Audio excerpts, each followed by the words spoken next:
Welcome to Wrasslin Raw!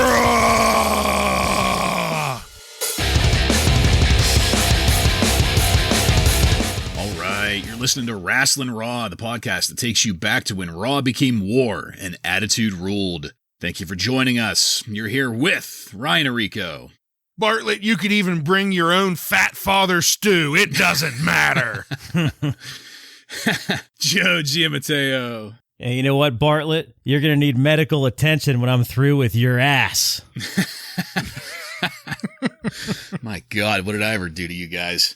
I'm the one and only Jason Bartlett, and we're going to examine WWE history one pay-per-view at a time. That's right, folks. This is a special pay-per-view episode, so pay-per-view rules will be in effect. We're going to be giving our star ratings. Joe's going to be giving us Meltzer's star ratings. We're going to talk about whether we got our money's worth, and we're going to have a good time doing it. In this episode of Wrasslin Raw, we're going to be talking about In Your House 14, Revenge of the Taker.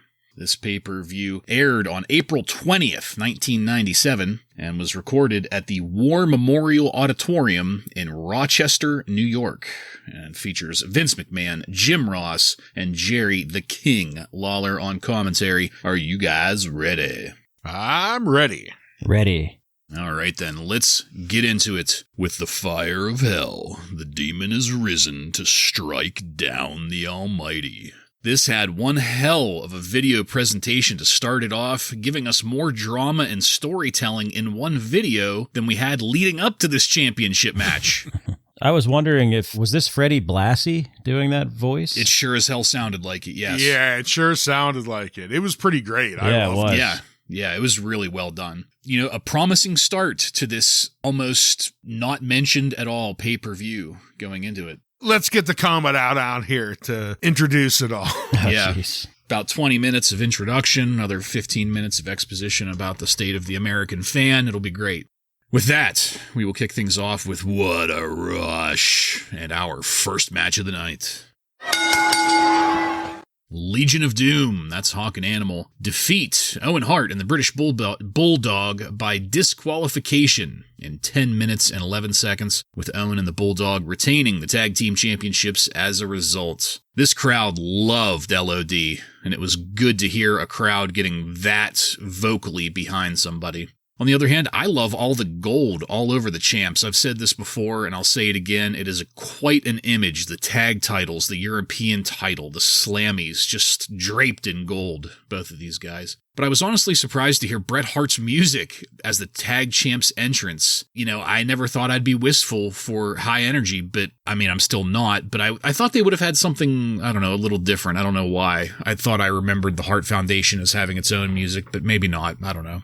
I spent a good amount of time just sucked into this. The work here was phenomenal from the start, regardless of which partner was in the ring. At one point, we got a split screen showing Steve Austin arriving to the arena and calling Pat Patterson a jackass, which was good. But at the same time, I also kind of didn't want to be distracted from the match. It was that entertaining. I fucking loved Hawk selling Owens insecurity. What a great visual that was. We also got some great back and forth between the King and JR on commentary, really showing the rapport they have that will come to be the best duo to ever grace a commentary table. And just as I was typing that last note, LOD were able to set up and land a power slam from the top rope, which got them the pin and the 3 count, which confused the hell out of me, because like I said, they're going to be winning by disqualification here, or at least that's what my research told me. But wait, Mike Chioda, out of nowhere, showed up to dispute that referee pin, with Fink getting on the microphone to correct everything. LOD apparently pinned the illegal man in the ring. The win was revoked. The match must continue, and we got a rare glimpse of what actual real rules and officiating look like for once. You mean, the match must continue.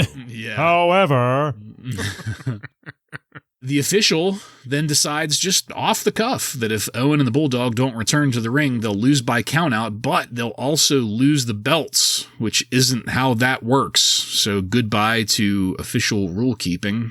But in the end, the Bulldog did run back in. The match continued. And that's when things kind of stopped being interesting. A terrible ref distraction. The double teams got a little sloppy there. And then Bret Hart interfered to draw the DQ. That felt really too quick. It was like a flash of a victory. They were in and out, or Bret, I should say, was in and out with the team there. Immediately following the match, Doc Hendricks caught up with the tag champs to inform them, I guess, that Steve Austin was in the building, which they did not like. And that's where I'll end this. I'll summarize my thoughts with two statements here.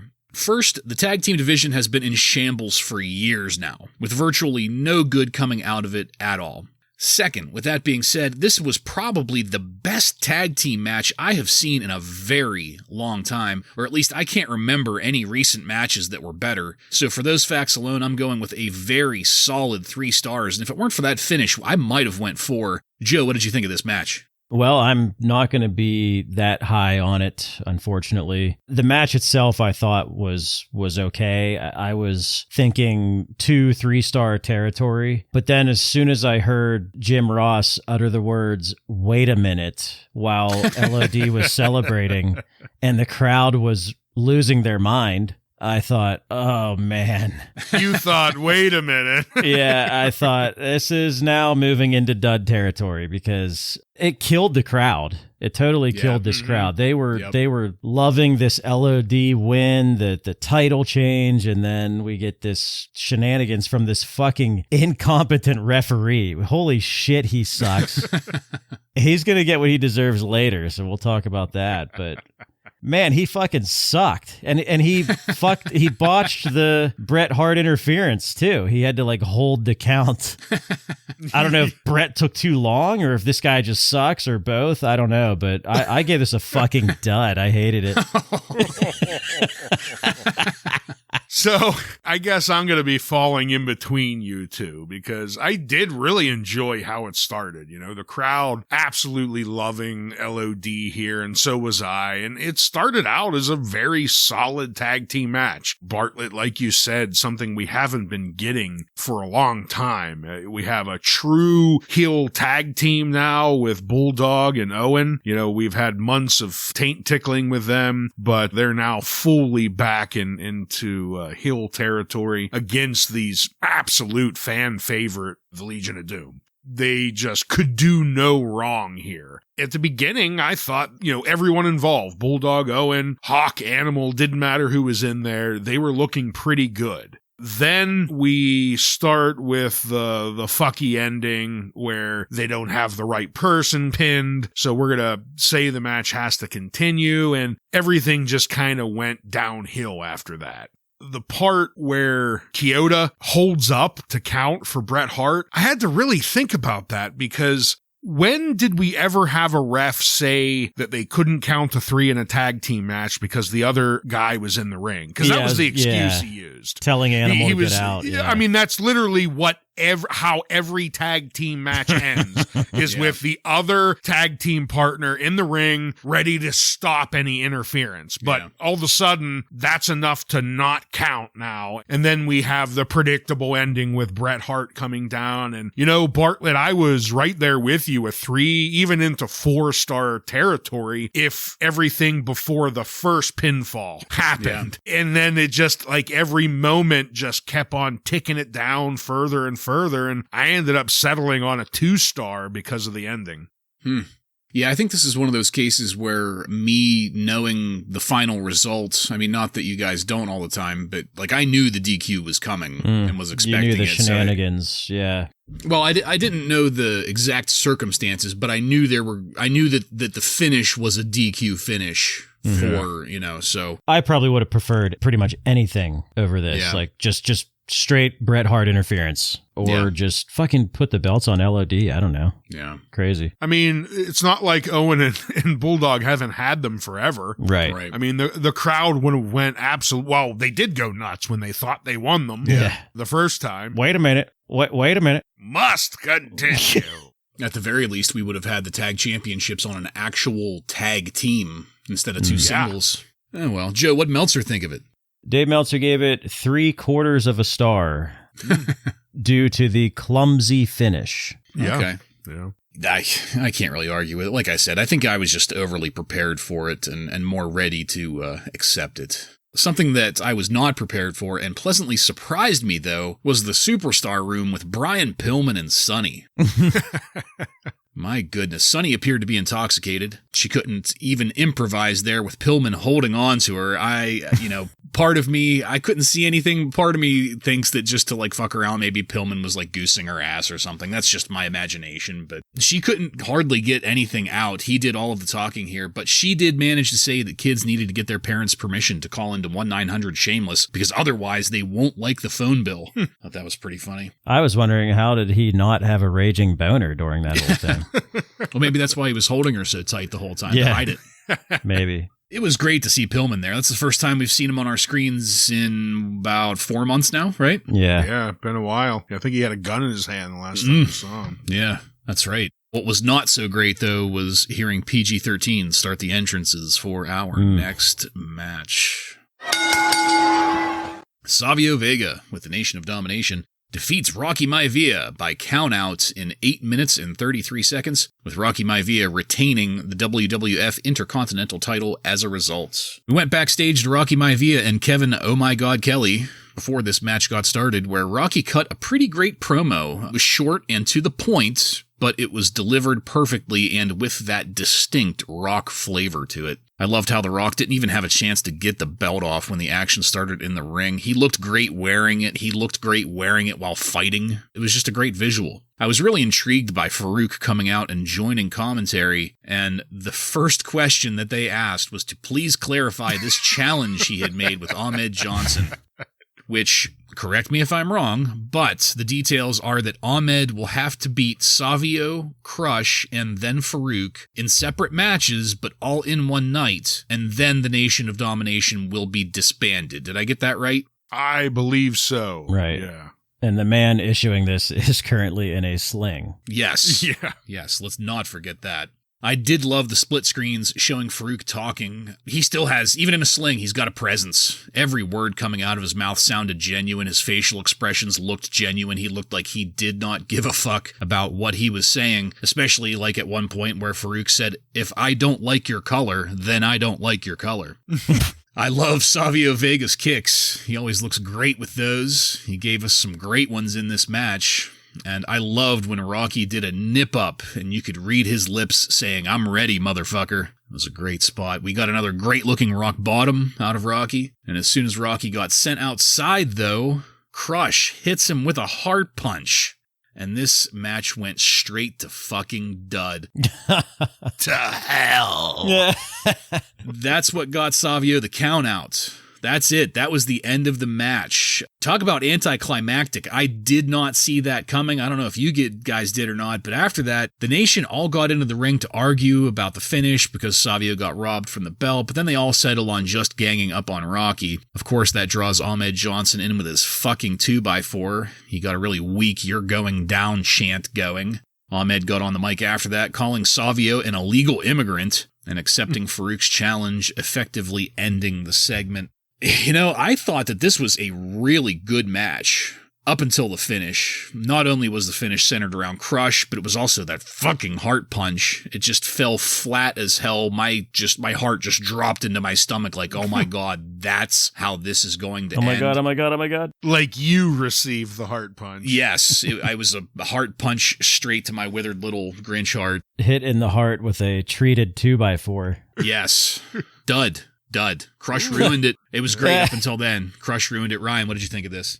Yeah, I agree with you. When it started off, I was pretty pleasantly surprised. I thought Rocky and Savio were, fighting pretty good together. And I also had to note Vince McMahon forcing Farouk to clarify this challenge because nobody understood what was going on. And then even after he did, I believe we had Vince and JR both reiterate what these rules were to make sure we understood. starting off, I thought this was a good pay-per-view IC belt match. Savio looked good, Rocky looked good, and we got to see some good moves out of The Rock. He looked quick. I'm not sure that we've seen it before, but this match, we get to see Rocky pull off that float over DDT that becomes one of his signature moves. That was cool to see. Then out of nowhere, fucking crushes Hart punch to Rocky. Match over. This match went from a 3-star down to a 1-star with one Hart punch. It just killed it. I don't understand what they were thinking here. We had a solid match just completely destroyed by a terrible wrestler that nobody likes or cares about. Come on, what are you doing here? Well, I'd like to say it was nice to see Kevin Oh My God Kelly. We haven't seen him in a while. It was. That's really the only good thing I have to say, unfortunately, about this. I thought this was terrible, but I'm going with 1 star because I am hoping that this is maybe the demise of Crush. Because if the nation does disband, then maybe that'll be the end of Crush, and we won't see this bullshit anymore. But I guess we have a few more weeks for that, right? Yeah.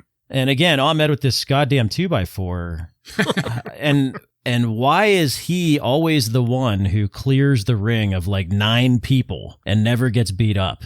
So like out of the dozen of times that he's used this 2x4, 1 time did he actually swing it with any authority. Yeah. Why? Why do they keep on having him use it? It's mind-boggling. And he's always the one who clears the ring. The heels never beat on him ever. I think the 2x4 is a swerve, bro. I think the real thing here are the clothes that he wears. Like he jumps in and they're so bedazzled in their eyes by the clothes that he's wearing. Well, he did remove the shirt right away, so that was good. That was good because it was. You're right. He was overdressed.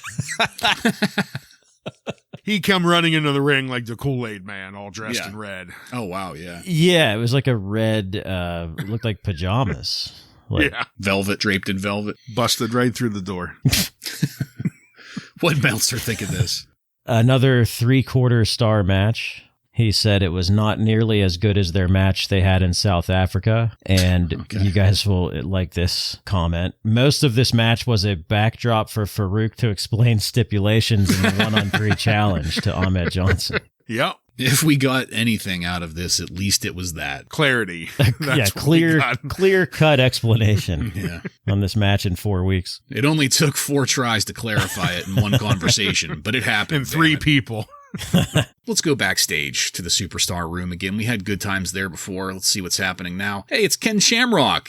He was there chatting in an AOL online chat room, looking as though typing was a little bit challenging, but Ken was also happy with and proud of what he was able to accomplish there, kind of like when a child writes their name legibly for the first time. That good feeling didn't continue, though, because we went to Doc Hendricks, Sable, and Mark Marrow. And did we even care about Mark Marrow? Give us an update, Mark. I like that they went right to Sable first. Doc didn't care one bit. Yeah. He followed his eyes to Sable first, who talked some kind of bullshit about the Slammies. I don't know. I wasn't paying attention. I won a Slammy for my pancake ass and bolt-on titties. After that, Doc went to Marrow. Marrow predicted that Marrow will be back in the ring around summertime, and then talks about his achievements as a New York State Golden Gloves boxing champion. So it seems like we may be headed in that direction for him. Hopefully he gets rid of the mullet sometime soon. Not that that'll really improve anything, but one can hope. Visual, at least. It was kind of hard to see behind them. They got interrupted by someone. And like I said, it wasn't immediately clear. Somebody entered the men's room and then started trashing the place. At first I thought it was maybe Jeff Reed, but then we found out from the officials. Oh, God. I love that you guys get that. And nobody else probably will, though. But we found... Anyone else that's a Steeler fan out there will get it. But we found out from the officials that came running back out that it was Steve Austin. The Bulldog and Owen had jumped him in the restroom with a thin length of aluminum tubing. It sounded to me like someone was getting pounded in the ass in the men's room, and Dave Hebner was watching. He was watching because he came out. He had been in there, like sticking his toe under the bottom of the stall and like tapping it 3 times. signaling for action. We did get some relevant storytelling in this segment, though. So just briefly, guys, and we'll go with Ryan first. You have anything extra you want to add on about Ken Shamrock, Mark Marrow, or the storytelling from within the men's room? To start with Ken, I think it's my turn to get a letter sent off because poor Shamrock here. He looked dumber than Shawn Michaels did when Shawn Michaels was trying to look stupid, like finger poking on the keyboard. He was WrestleMania. So proud of himself. He Shots was, fired. but my Lord, he did have a Wrangler sitting there next to him. He did. It was, I felt bad for old Ken here. Was it Wrangler anybody we know, or was it someone? I don't think so. He didn't look familiar. His wraparound. I think it was Vernon White. The Sable part with Mark Marrow, I mean, whatever. I was disappointed to hear that Mark Marrow will be coming back at some time. That's going to happen sometime this summer. And then, the crazy escapades in the bathroom behind them as we hear a commotion going on in there. And we learn that it seems Austin was assaulted by Owen and Bulldog. Yeah, I didn't quite understand the whole, like, is Steve Austin going to show up tonight angle that they were doing? Maybe we missed something on I'm guessing that was probably something on the free-for-all, probably started back on that. And I mean, I already commented on the men's room. Dave Hebner is a fucking pervert. In there with a fucking go cam. Oh, God. All right, guys, that was great talking to you about that. I really enjoyed it, and I wish it could last forever, but instead we got to go now to our next match.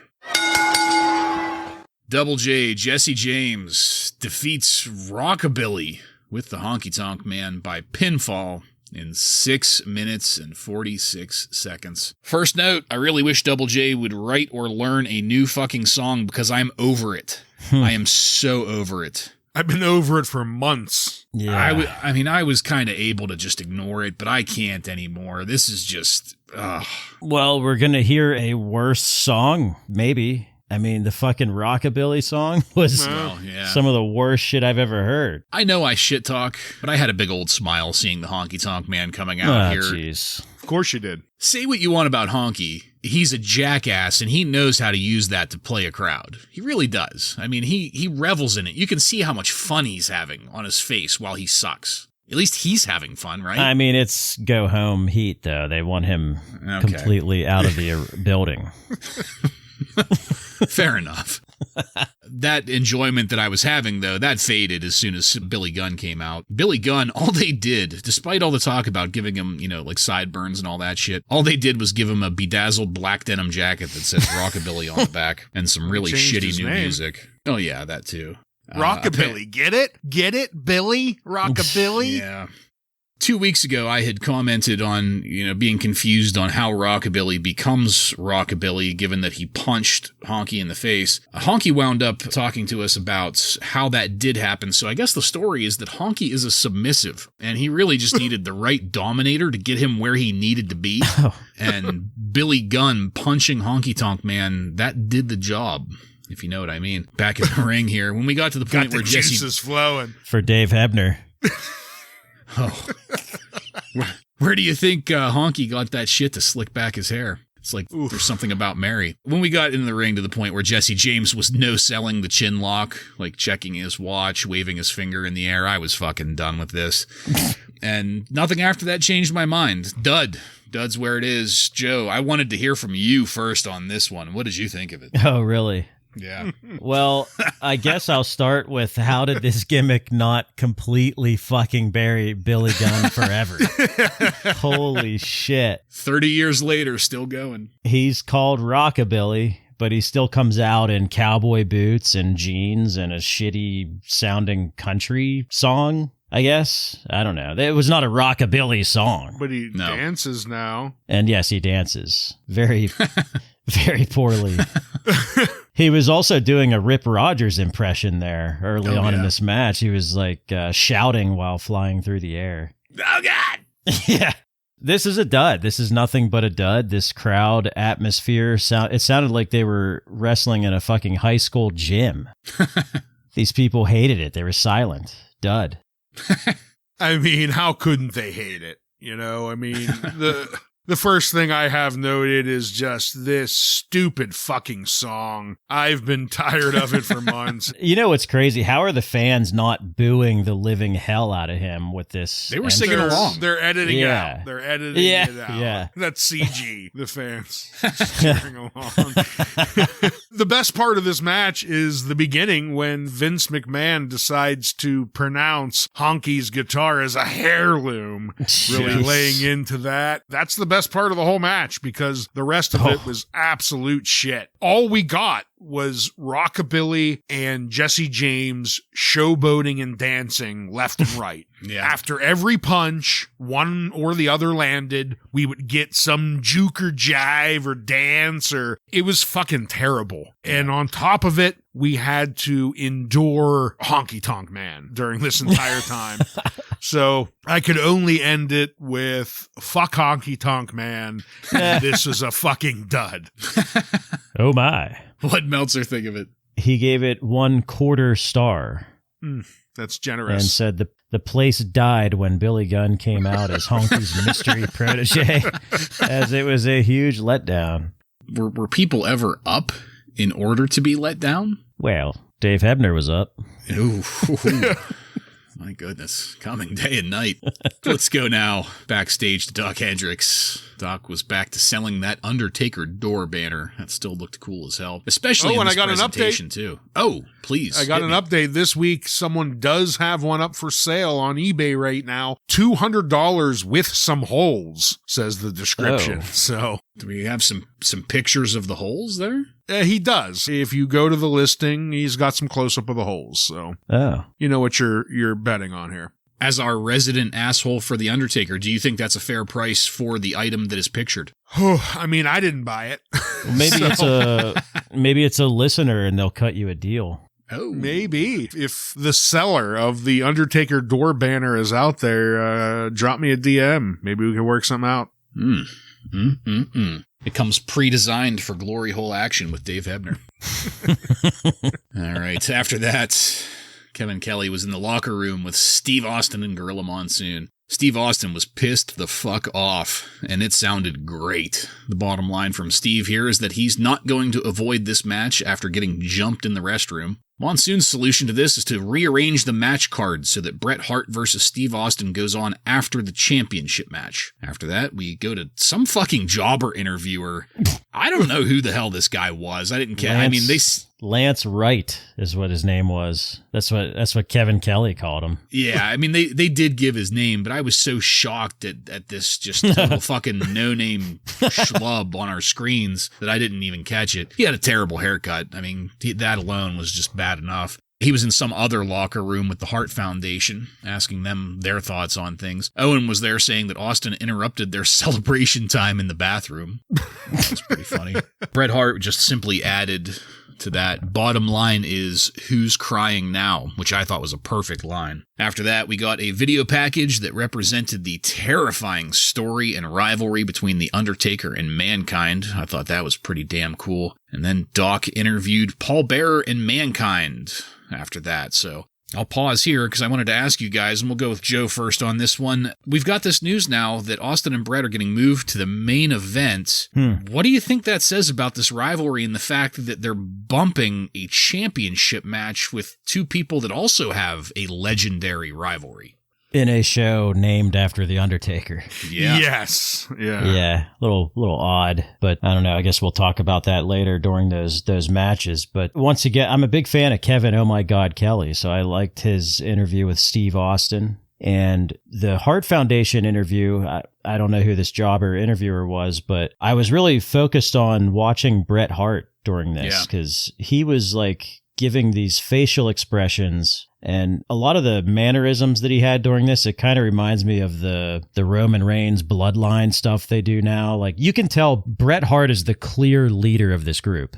Like there's no doubt if you look at these three guys, because Bulldog and Owen, they were kind of doing like the "let me tell you something, brother" type of promo, and Bret's just kind of just sitting there staring at this jobber Lance Wright interviewer, and I thought that was great. And yeah, the little I guess short movie of Mankind and Undertaker, I thought that was pretty good. And all I could think of was Vince McMahon saying, "We make movies, pal."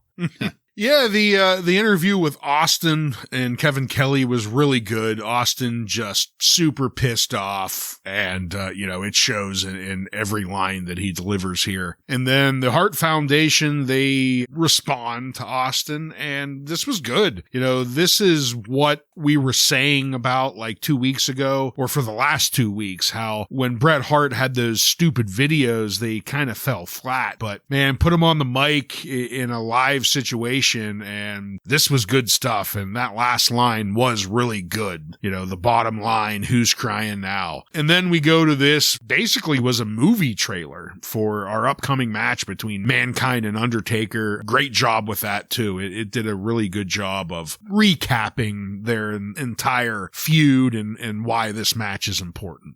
Yeah, Bret got me thinking about that conversation that we had last week about, whenever we were talking about the edited and recut promos that he cut overseas in Kuwait. And, here he is with the live mic. And yes, he does lay down the American fans suck line, or he hits that point, or however you want to think about it. But then he moves on pretty quickly, actually, and gets to just jawing about the match and the rivalry. Already 10 times better than the pre-recorded shit we were getting before. Yeah.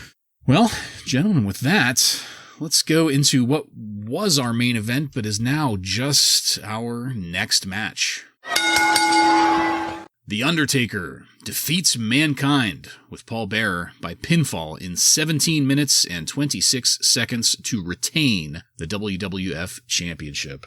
I didn't quite care for the bandage over the Undertaker's temple where he got burned. That was just too close to like the Phantom of the Opera look for me. I know it's not the same thing, but the whole burn angle is not something that I'm a fan of. But it was really easy to ignore after the Undertaker blasted Mankind into the metal barrier twice in a row to kick things off. That looked fucking great. Jesus.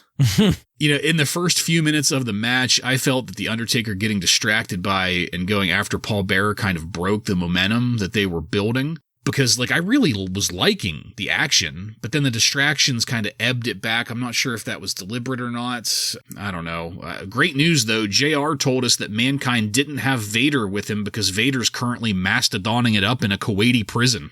So that was good. Oh, I'll have more on that next week, by the way, for the news. Yeah. Excellent. I think I remember, vaguely remember hearing about that in some of the pro shooter podcasts. Mankind went to plant the Undertaker's face into the ring stairs, and I loved the Undertaker planting his boot on the stairs to reverse it and do the exact same thing to Mankind. That was perfect timing. What a great sequence, great visual. Vince repeatedly commented on the referee allowing many disqualifiable actions here in this match, and I have no idea why you would want to point out the inconsistencies like that.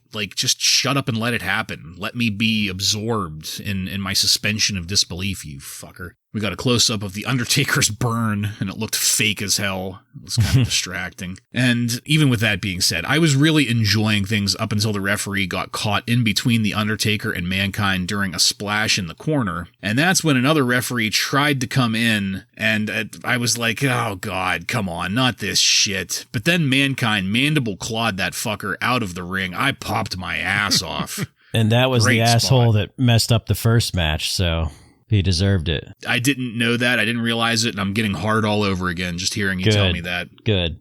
I got a little weirded out when The Undertaker pulled off Mankind's mask. I wasn't sure what was up with that, but that was short-lived because The Undertaker was able to blast Mankind face first through the Spanish announce table.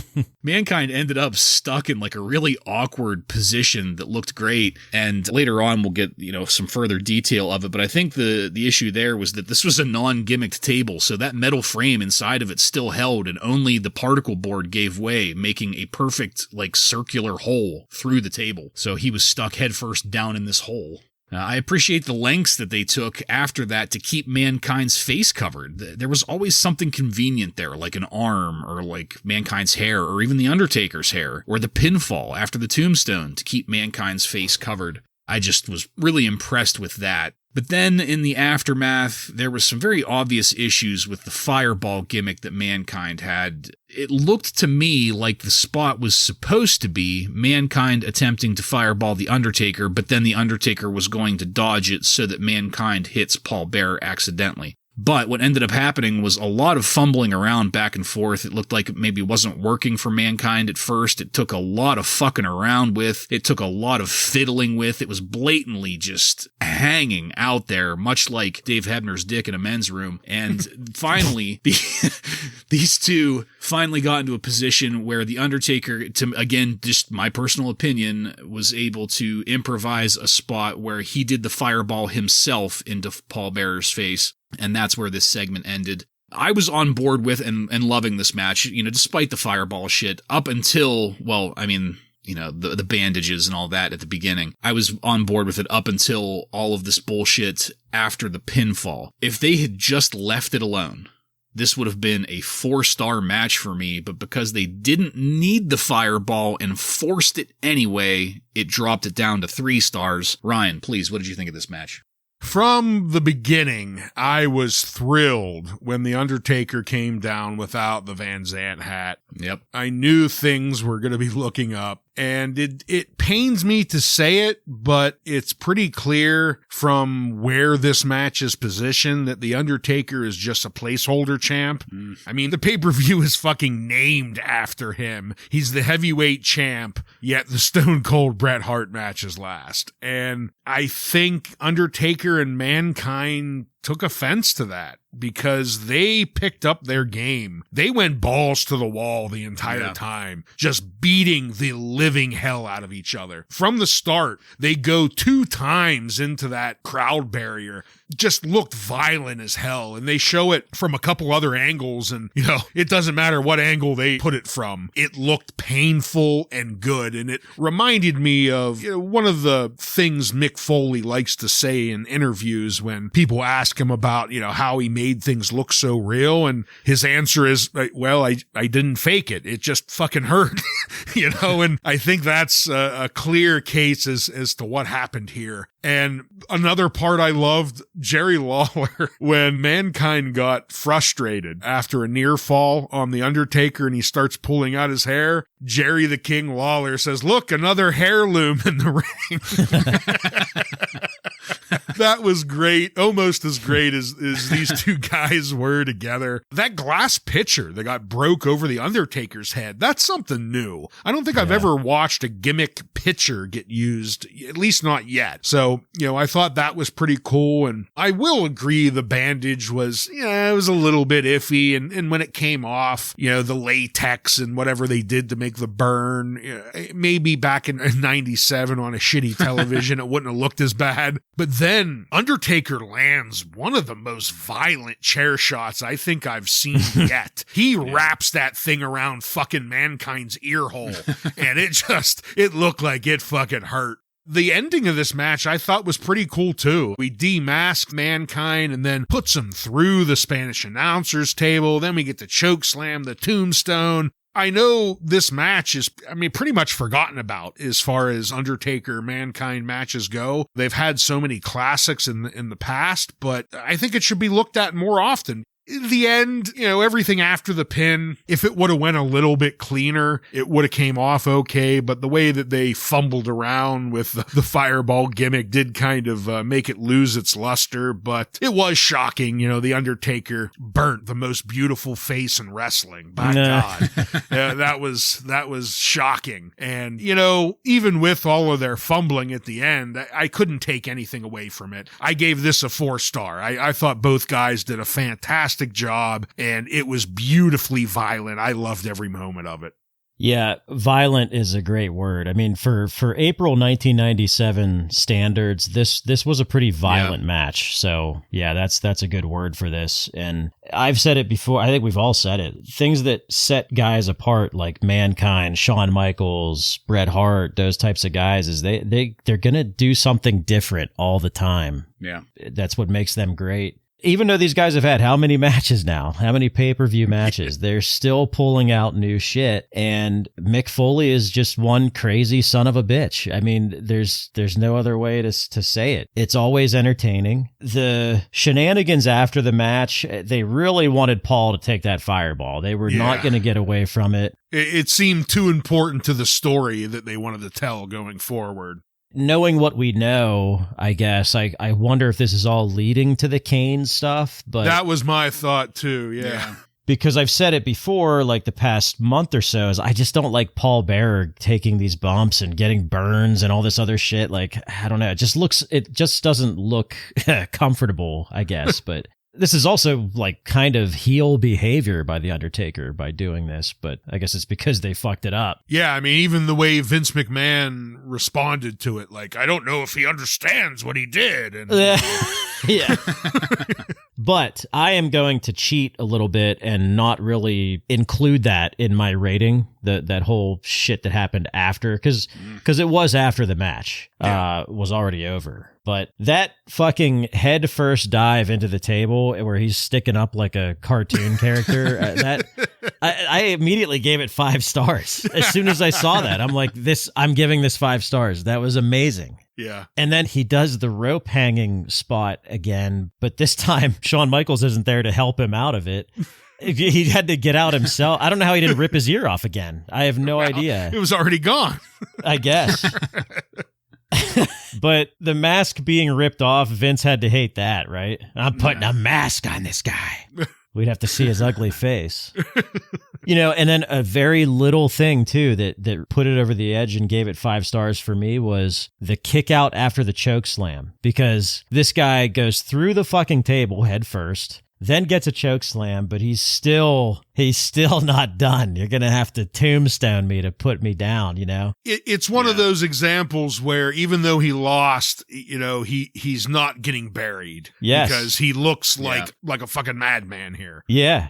Yeah, this was just perfect work by both of these guys until after the pin. So I give it 5 stars. I love it. Is it a match of the year? No, but I was just so entertained by this whole thing. It was fantastic. Yeah, and Joe, I'm there with you. I counted in the shenanigans after the pin, but if I take those away, this is a 5-star match easy. This might be my favorite match up to this point between these guys, these two guys. And that's what I was saying. It's a real shocker how much this match is forgotten between these two. Yeah. And I think it's because it's not a gimmick match. But right. I tell you what, man, they put on a show. Yeah. Joe, I think you hit the nail on the head. I think this is probably my favorite match, at least, of theirs so far. Mm-hmm. So, way to nail that.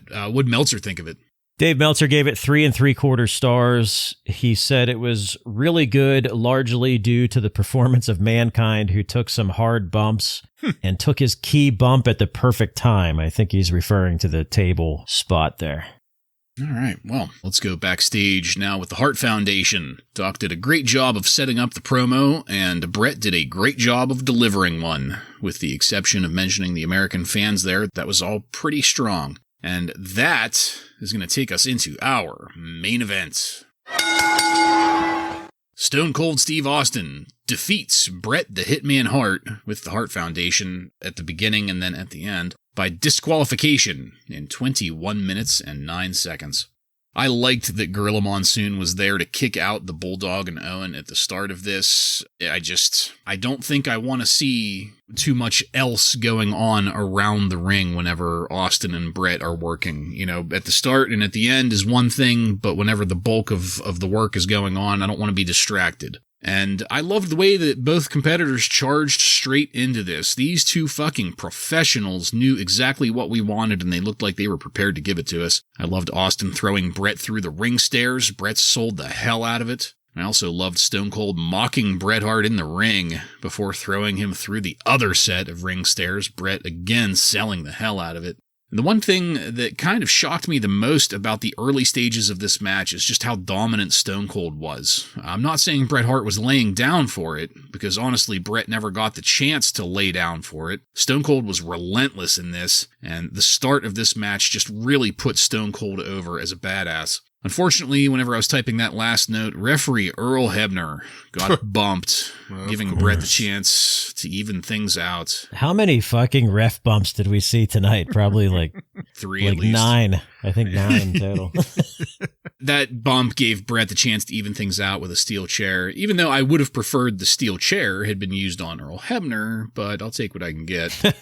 Hebner was up pretty quickly, though, just in time to try to get Bret off of working Stone Cold's knee, which, as far as I know, is perfectly legal, so good job, Hebner, on that one. I loved the corner post sharpshooter. Austin sold the shit out of it. It wasn't awkward in any way. It was perfectly executed. And we got a split screen then of Paul Bearer being hauled out on a stretcher, so final update there. I also loved the King baiting Jim Ross on the anatomy of Stone Cold's knee.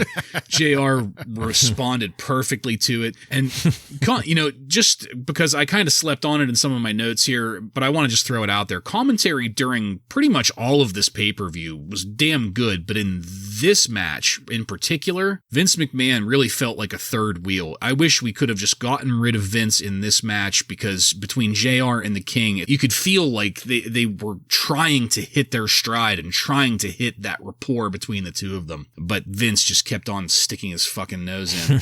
Yeah, definitely seeing the signs that will convince them that they need to just go JR and the King in the future. Yeah. I really liked Stone Cold using his wrist tape to choke Bret. Ordinarily, that doesn't do it for me, but in this case, he rolled over to completely block the view of the referee and make it look like it was just like a standard hold. I thought that was done really well. That is some believable heel shit there. I loved Vince talking up Buddy Rogers, the first WWF champion, which then prompted JR to say, "Rest in peace," and the King finished with, "Who cares about ancient history?" Oh, God. Austin sold that knee of his throughout this. He never once forgot about it. Talk about professionalism. It was an ongoing angle throughout after Bret got to work on it. Commentary brought it up. They teed it up for Bret. Bret worked the knee, and they kept on going with it. I was going to bitch about a sloppy pile driver from Austin, but then commentary clarified that it's because his knee gave way. I mean, that's perfect. That is perfect fucking storytelling. When we got to Bret hitting the superplex on Austin, it was starting to look like Austin was getting a little tired, which was not a surprise since he had been going balls to the wall the entire match. But then Austin was able to turn that attempted pin into a sharpshooter, and I popped my ass off. Here is when Owen and the Bulldog came back trying to interfere. They broke the sharpshooter. They were chased off. Stone Cold reapplied it. The Bulldog came back and blasted Austin with the chair, drawing the DQ victory for Stone Cold. Bret was pacing over by commentary after his loss, and that is where we got a good view of the Spanish announce table. They had tried to set it up again around that enormous hole in the middle of it. Oh, that's funny. Bret got back in the ring to go after Stone Cold again, but Stone Cold turned it around to get that sharpshooter one more time. Officials flooding in. Owen and the Bulldog helped Bret out of the ring. Bret's knee apparently had been demolished there, and Steve Austin did his victory lap while we were fading to black. So, let me just say that, to me, the bar has already been set with the submission match at WrestleMania. You know, in terms of this feud, that match isn't going to be topped. So, just to lay that out right up front. With that being said, though, this feud to me continues to deliver. Bret and Austin continue to deliver. And while I'm not a big fan of the interference at the end, I do acknowledge that it's necessary for telling the story of the Hart Foundation, if not necessarily the story of the feud. So I ended up going 5 stars on this match. Ooh. Definitely not a match of the year candidate, but still, as a fan of both of these guys and the matches they've given us so far, I felt this was a fitting addition to that feud. Joe, what did you think of our main event tonight? Yeah, I'll admit, I mean, going into this match, like you said, we've already seen 2 great matches. One is a fucking all-timer from these guys. So going into this, I was a little skeptical because I don't remember this match at all. I don't remember hearing anybody ever talk about it, but this was pretty solid. Again, it's just the chemistry between the two. Yeah. They start off doing one of my favorite. I love when Steve Austin matches start with just trading rubber mallets on each other. I love that. These two are great at it. And The Rock is going to be doing that too at some point too. So I love seeing that to start the match. And then, there was nothing in this match that was really very special. I don't, compared to the other 2 matches. I think the first match they had at the Survivor Series had a great finish. And the WrestleMania match, just everything about that was great. This one was just a solid match for me. Nothing really sticks out, but I want to say that I was kind of surprised that Bret lost this match. This was his first match as like a true heel on a pay-per-view, and he lost. But, Ryan, like you mentioned when we were talking about the previous match, he lost, but he still got over because he just had a great match with Steve Austin. Yeah. Same thing with Mankind. He lost, but he got over. I wanted to point that out, but again, nothing spectacular for me. I gave it 3 stars. I do think the interference was a little sloppy too, but that was a little bit of Dave Hebner's fault as well, because the Bulldog just climbed right on top of him and he tried to pretend like he didn't see him, and that was a little sloppy. So I don't know. I give it 3 stars though. I thought that it was a pretty solid match and I was pleasantly surprised. Yeah, this was definitely another entertaining match between Bret Hart and Stone Cold, which should not come as any shock. At the beginning of it, really crazy to see in the crowd just how quickly it is filled up with people in Austin 316 shirts. It looked like a 90s wrestling video game where the crowd only has 3 or 4 different version cutouts. I mean, just like every third person in the crowd had on a 316 shirt. It's unbelievable. There's definitely nothing to complain about with this match. These 2 guys know what to do with each other. And the only complaint I'm going to have is what I had last week when they announced it, is we haven't had any time for their WrestleMania match, which was just an absolute classic. We haven't had any time for that match to settle. It's just a little bit too quick to have a rematch. Yeah. It doesn't make the fans want that rematch. You're giving it to us right away. And it's a real shame because, it's not these guys' faults. It's Sid and softball. That's the reason that we get this premature rematch, because I think if they would have given that original match a couple more months to simmer and then we finally get a rematch after some more build up, I think this could have easily been another 5-star match. But even with the good action, Bartlett, you pointed out Stone Cold playing up that knee injury. My favorite part was Bret Hart did an Irish whip and Austin just collapses mid-ring because he can't make it because of his knee. It looked phenomenal. There were so many great things about this match that it really pissed me off that they ruined it by giving it to us too quick. And in the end, really the familiarity of just seeing these 2 go at each other is what put me in Joe's camp of giving it a 3-star. And I hate to put it there because I think that they deserved and the action actually warranted a little bit higher. But where I was at mentally, I could only go 3-star, and it's a shame. Yeah, I mean, and first of all, you make a great point about it being too soon. Don't really have anything to respond to that with, because first of all, you're right. Second of all, I wonder where they were in their planning for the year. I feel like they wanted to milk as much as they could out of the feud before they had both Stone Cold and Bret Hart moving on to other things. How many other Stone Cold and Bret Hart matches are we going to get this year? I'm not sure if we get any more. Yeah, I don't have any clue. I mean, it's going to kind of depend, I guess, on where we go from here. You know, if they wanted to have one final hurrah before moving them along to other storylines. I mean, just from memory, we move on after this to Stone Cold going after the belt with Undertaker, right? I can't remember. I think that's where we go. Yeah, I know SummerSlam is the neck injury with Owen. Yep. So what this does, too, is it gives Stone Cold Steve Austin a problem with Owen and the Bulldog now, too, and not just Bret Hart. So there's a little bit more you can do with it, I guess. I thought the storytelling after the match, you know, unlike the prior match where the stuff after the pin was worse, I thought the stuff after the pin was pretty good here. You know, continuing this story, I thought they did a good job with that. I just, like I said, I just think it was a little premature. And they've given us too much already, which is a good thing, I guess. So I guess speaking of that, Dave Meltzer gave it 3 3/4 stars and said it was a very good match, but not on the level of their previous 2 pay-per-view matches. Yeah, agreed. All right. Well, gentlemen, as I said, we faded to black, so we need to talk about the most important question of all. At a premium price of $19.95, did you get your money's worth?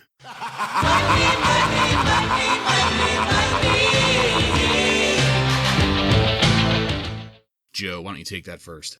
Well, I thought this event was complete trash up until the last 2 matches. And one of them I gave 5 stars, and it's a true 5 stars. I thought it was just entertaining as hell. So I will say, yes, I got my money's worth. Yeah, Joe, I'm going to agree. The second half of this card really pulled this up. I mean, both of the final matches, which really took up the last half of this pay-per-view, were just 2 great matches. So, yeah, I got my money's worth, especially, you know, for In Your House. Yeah, absolutely. You know, despite the finish to it and all the bullshit, that championship match with The Undertaker and Mankind, that alone was enough for me to get my money's worth. Bret and Austin was icing on the cake for me, so...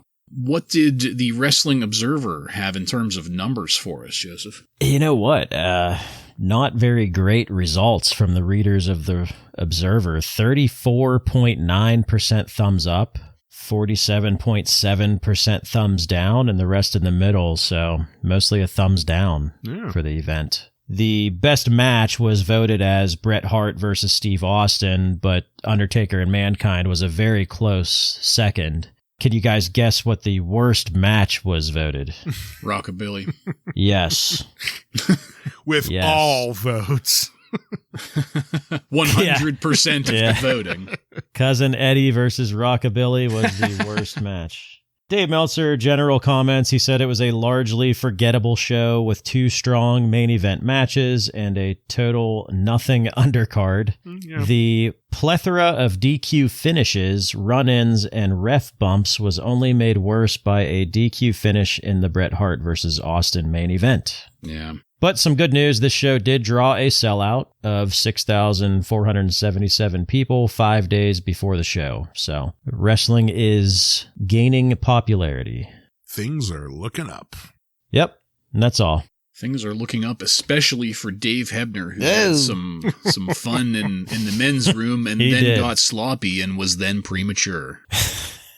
What a great thing to take away from this. And also, I'm with you guys. Like, I'm really surprised that nobody really talks about either of these matches, those final 2 matches. Yeah, they're completely forgot about. And both of them are part of two of the most legendary feuds of the 90s and of pretty much modern wrestling in general. You know, I would think that the issue is both pairings just had other matches that were just... Yeah, they just overshadowed. Yeah. With the double turn at WrestleMania, that was always going to be their best match. Right. And then with Undertaker and Mankind, it's always going to be the Hell in the Cell. Yeah. Right. Yeah.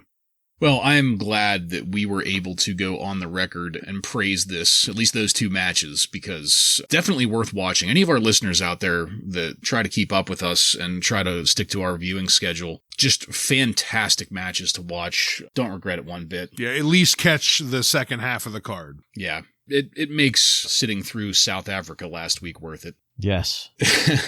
And that's it, folks. We are done with this one. I want to thank you again for joining us. If you like what we're doing here and want to connect with us, you can email us at WRASSLINRAW. Just add @gmail.com to the end of that to submit questions or comments. Check us out on social media and on every podcast subscription platform. While you're there, don't forget to follow and subscribe to get every episode of Wrasslin Raw coming to you every week. Give us a 5-star review and tell all of your friends to tune in to the most unstoppable Monday Night Raw review podcast on the airwaves. Next week on Wrasslin Raw, we're going to take a look at the Raw that aired on April 21st, 1997, with matches featuring Sal Sincere, Tiger Ali Singh, and many more. So, for Joe and Ryan, I'm Jason, and this has been Wrasslin Raw.